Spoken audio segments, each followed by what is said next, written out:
بسم اللہ الرحمن الرحیم اعوذ باللہ من الشیطان الرجیم بسم اللہ الرحمن الرحیم boys higher secondary school Kupwara جماعت 11ویں مضمون اردو موضوع گدری کا لال نور خان. اس میں گرامر ہم نے پڑھنا ہے آج. 11ویں جماعت کے عزیز طالبہ و طالبات السلام علیکم. آج ہمارا موضوع صفت ہے گرامر. تو صفت وہ الفاظ ہیں جو کسی اسم کی کیفیت اور حالت کو ظاہر کریں صفت کہلاتے ہیں.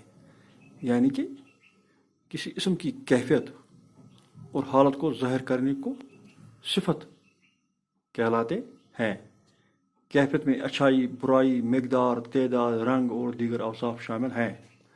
تو صفت ہمیں کسی اسم کی اچھائی، برائی، مقدار، تعداد، رنگ اور دیگر اوصاف جو اس میں شامل ہوں اس کیفیت کو صفت کہتے ہیں. صفت کے ذریعے جن اسما کی کیفیت ظاہر ہو موصوف کہلاتے ہیں. یعنی جن اسموں کی کیفیت ہمیں ظاہر ہوتی ہے تو اس کو موصوف کہلاتے ہیں. ہمیں مثال کے طور پر یہاں ایک مثال ہم نے دی ہے، ساجد ایک اچھا لڑکا ہے. ساجد ایک اچھا لڑکا ہے. تو یہاں ساجد کی کیفیت یعنی کہ وہ اچھا لڑکا ہے. لفظ اچھا صفت ہے یعنی کہ وہ اس کی اچھائی بیان کرتا ہے. لفظ اچھا صفت ہے. یہ لفظ ہمیں بتاتا ہے کہ ساجد کس قسم کا لڑکا ہے، اور خود ساجد موصوف ہے کیونکہ اس کی کیفیت ظاہر ہوتی ہے. تو جو جملہ ہم نے لکھا ہے ساجد ایک اچھا لڑکا ہے، تو اس میں اچھا صفت ہے. یہ ہمیں بتاتا ہے کہ ساجد کس قسم کا لڑکا ہے، اور ساجد خود موصوف ہے کیونکہ اس کی کیفیت ظاہر ہوتی ہے. تو دوسرا ہم اگر لے لیں گے، ناہیدہ کے بال گھنے اور ملائم ہیں. تو دوسری مثال ہم دیں گے، ناہیدہ کے بال لمبے، گھنے اور ملائم ہیں. ناہیدہ کے بالوں کی کیفیت ظاہر ہوتی ہے. اس جملے میں ناہیدہ کے بالوں کی کیفیت ظاہر ہوتی ہے کہ ناہیدہ کے بال لمبے، گھنے اور ملائم ہیں. اس میں تینوں الفاظ صفت ہیں، لمبے بھی، گھنے اور ملائم. یہ تینوں صفت ہیں، لیکن یہ صفت بالوں کے ہیں. تو اس میں بال موصوف ہیں اور لمبے، گھنے اور ملائم صفت ہیں.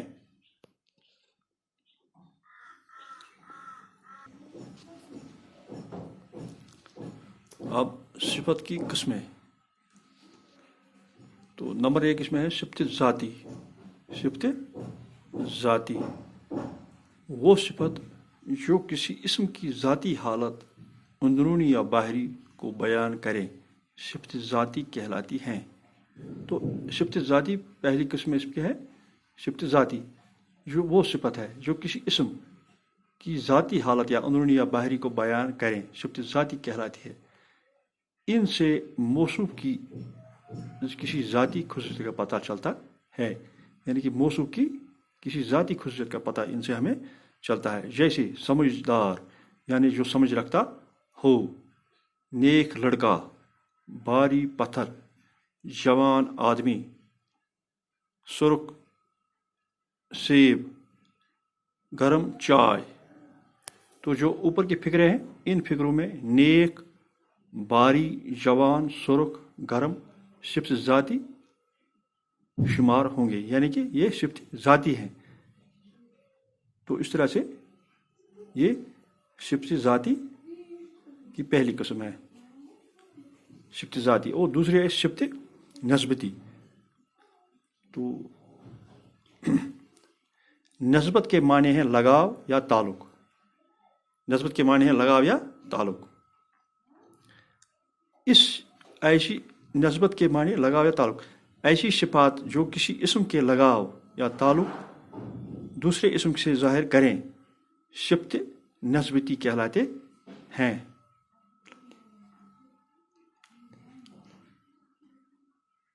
تو اس میں لگاؤ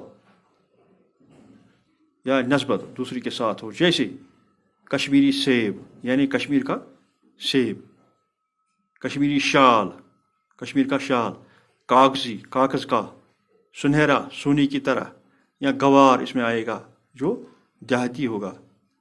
تو اس میں اس طرح یہ ہماری نسبتی دو قسمیں آ گئی، اس کے صفت ذاتی اور صفت نسبتی.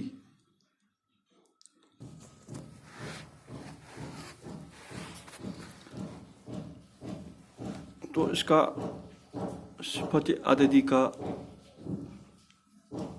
تیسری قسم صفت عددی ایسی صفت ہے جو چیزوں کی تعداد کو ظاہر کرے، صفت عددی کہلاتی ہے. صفت عددی کی دو قسمیں یا دو صورتیں ہیں، معین اور غیر معین.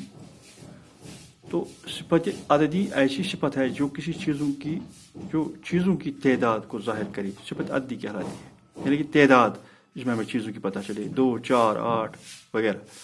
تو صفت عددی کی دو صورتیں ہیں، معین اور غیر معین. تو اس کی بھی دو صورتیں ہیں، یا ایک ہے معین، دوسری ہے غیر معین. معین کے معنی ہیں مقرر شدہ، یعنی کہ جس میں چیز مقرر ہو. وہ صفت عددی جس میں کسی چیز کی ٹھیک ٹھیک مقدار یا تعداد معلوم ہو، صفت عددی کہلاتی ہے. تو معین کے معنی ہیں ٹھیک ٹھیک، یعنی کہ معین کے معنی ہیں مقرر شدہ. تو صفت عددی کی وہ جس میں کسی چیز کی ٹھیک ٹھیک مقدار یا تعداد معلوم ہو، صفت عددی کہلاتی ہے. جیسے 2 لڑکے، 4 کتابیں، 10 کلو آلو، 10 روپے، آدھا کلو دودھ وغیرہ وغیرہ. تو اس کی دوسری قسم صفت غیر معین ہے، یعنی کہ غیر معین. اس کی ہمیں دوسری قسم اس کی غیر معین. وہ صفت عددی ہے جس میں کسی چیز کی ٹھیک ٹھیک تعداد معلوم ہو. تو اس میں بھی ہمیں ٹھیک ٹھیک معلوم، لیکن یہ تعداد محض اندازہ ظاہر کرتی ہے. تو اس میں صرف ہم اندازہ اس میں ظاہر کرتے ہیں، جیسے بہت سے، چند، اکا دکا، بے شمار، لاکھوں وغیرہ. تو اس میں ہمیں پوری جانکاری نہیں ملتی ہے. تو اکا دکا، بے شمار، بیسوں، درجنوں، لاکھوں، کروڑوں تو اس میں آتے ہیں. تو صفت مقداری ایسی صفت چیزوں کو ظاہر کرے، صفت مقداری کہلاتے ہیں. جیسے کچھ پانی، بہت سا دودھ، زبردست شور، 20 سیبوں کا انبار وغیرہ. عام طور پر صفت مقداری ان چیزوں کے لیے استعمال ہوتے ہیں جو گنے جا سکتے ہیں. بعض اسم بطور صفت استعمال ہوتے ہیں، جیسے شیر یعنی بہادر، گدھا یعنی بیوقوف، کھوسڑ یعنی کنجوس وغیرہ. تو اس طرح سے ہم نے صفت کی قسمیں بیان کی. تو انشاءاللہ کل ہم اگلا سیشن لیں گے. باقی وسلام.